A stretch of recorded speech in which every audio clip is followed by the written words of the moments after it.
Ya, sesuai dengan judul yang kita ambil pemirsa, Kim bikin Hovifah di atas angin. Ini menjadi pertanyaan karena memang Pilkada Jawa Timur pada tahun 2024 ini dilihat polanya ini cukup mirip dengan Pilpres 2024 yang juga baru saja berlangsung. Yang menjadi pertanyaan, apakah memang kemenangan dari Prabowo Gibran ini bisa terulang kembali dalam Hovifah Indar Parawansa dan juga Emil Dardak, ataukah justru sebaliknya? Karena kita ketahui dua penantang lainnya diantaranya adalah Tri Risma Hari ini dan juga Luluk Nur Hamidah ini juga memiliki peluang yang cukup besar dan juga potensi yang cukup besar. Kita akan bahas selengkapnya bersama dengan sejumlah narasumber pada hari ini dan sudah hadir di studio ada pakar politik kita Bang Pangi Caniago. Selamat malam Bang Pangi. Malam.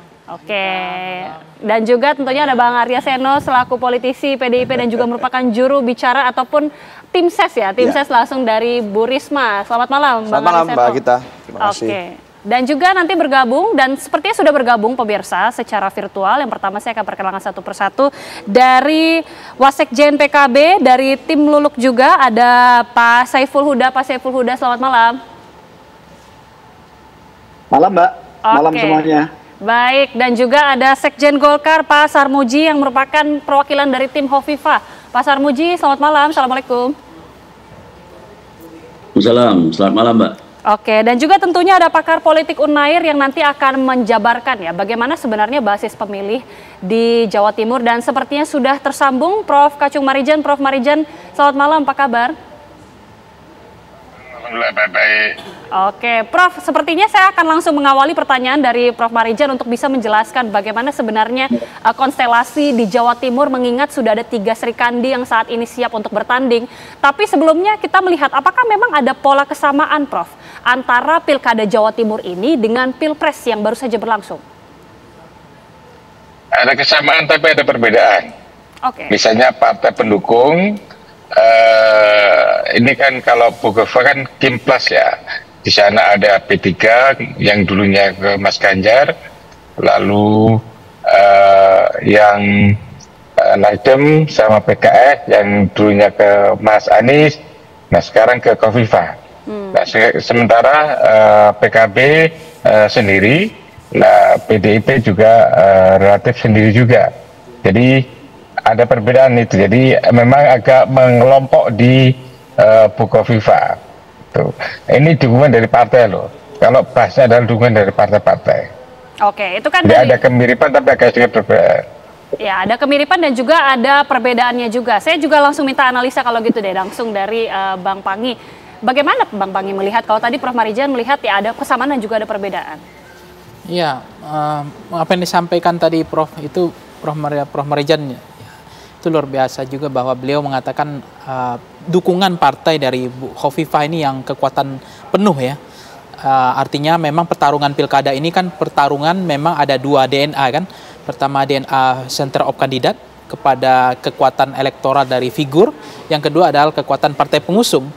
Di samping memang ada kekuatan-kekuatan lain seperti relawan, tim sukses, dan termasuk yang kemampuan mereka dalam mengelola isu, programatik, kemudian bagaimana menggerakkan simpul-simpul teritorial mereka. Yang kedua, ini sama-sama sejarah baru di Jawa Timur kan, ada semua Serikandi ya, tokoh-tokoh perempuan hebat semua, termasuk Bu Risma juga pernah mantan Menteri Sosial, Ibu Hovifah juga mantan Menteri Sosial. Kemudian bagaimana Cak Imin hari ini menunjukkan juga kemampuan untuk memulai tokoh baru ya, sosok baru seperti Bu Lulu yang relatif nggak terlalu dikenal sebelumnya dari awal kan. Beliau juga lebih aktif selama ini kan katanya di Jawa Tengah ketimbang di Jawa Timur. Cuma battlegroundnya seperti big bone tulang punggungnya kan PKB. PKB kan teritorialnya di Tapal Kuda cukup kuat lah ya untuk melihat ini uji kekuatan PKB di Jawa Timur juga kan. Apakah betul memang PKB sebagai partai yang settle, yang leading di Jawa Timur itu bisa menunjukkan bahwa siapapun yang diusung oleh PKB di Jawa Timur tanpa bicara konteks sosok figur itu bisa menang. Itu sebenarnya mau ditunjukkan oleh PKB. Ini kan mirip dengan Jawa Tengah. Ketika Jawa Tengah tidak pernah ada sejarah mereka kalah.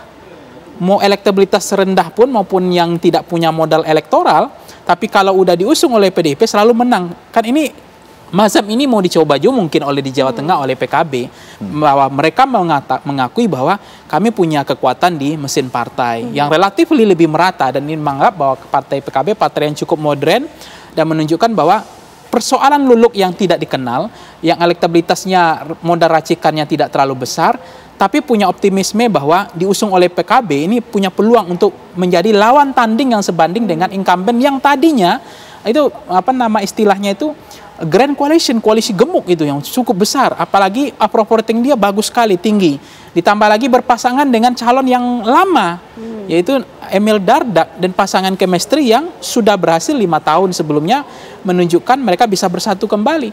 Nah, ada sang penantang baru lagi yaitu Bu Risma. Nah, Bu Risma yang selama ini sebagai wali kota, ini memang orang yang sudah mengakar. Kita kalau bicara Bu Risma kan teringat taman ya, tata ruang kota dan seterusnya. Nah, ini Bu Risma juga mencoba untuk kembali bertarung dengan PDIP-nya. Nah, ini akan menurut saya tidak ada yang kaleng-kaleng ini, semuanya berkelas. Ini siap tanding semua, tokoh-tokoh perempuan hebat. Jadi yang kita ingin pastikan mungkin kemenangan mereka berdasarkan 3 kategori saja nanti. Pertama adalah mesin partai yang mereka uji, yang kedua adalah figur mereka, sosok, yang ketiga adalah tentu mereka akan bicara tentang program yang akan mereka tawarkan. Selain menarik ya melihat bagaimana 3 sosok yang akan bertanding di Pilkada Jawa Timur ini. Prof Marijan, bagaimana Anda melihatnya? Kalau tadi Bang Panggi mengatakan ini bukan kaleng-kaleng semua 3-tiganya. Ya, ini selain itu juga ini all and all final. Jadi all and all final kan semuanya kan NU kan. Bu Kofifa, Mas Emil, kemudian Mbak Lulu, Mas Lukman, Bu Risma, sama Pak Ken juga semuanya NU. Nah, ini menarik karena semuanya ingin memperebutkan suara besar NU. Tetapi tentu saja suara partai penting sebagai backbone-nya basis dukungan awal, tetapi kan semuanya juga tergantung pada figur-figurnya dalam banyak pemilihan, ya kan tidak seluruhnya itu inline atau linear antara dukungan partai dengan dukungan calon gubernur atau kepala daerah ini.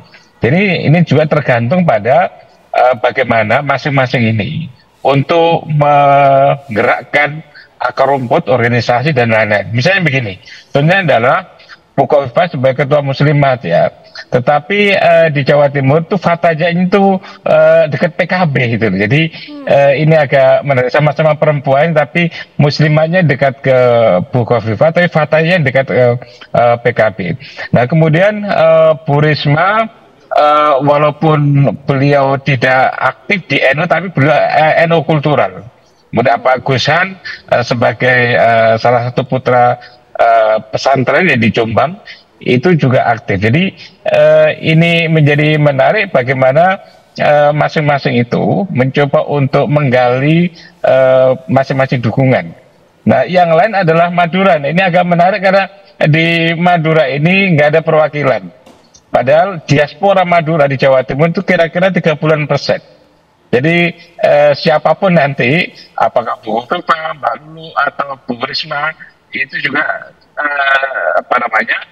sangat tergantung kepada diaspora Madura punya pendukung itu besar. Oke.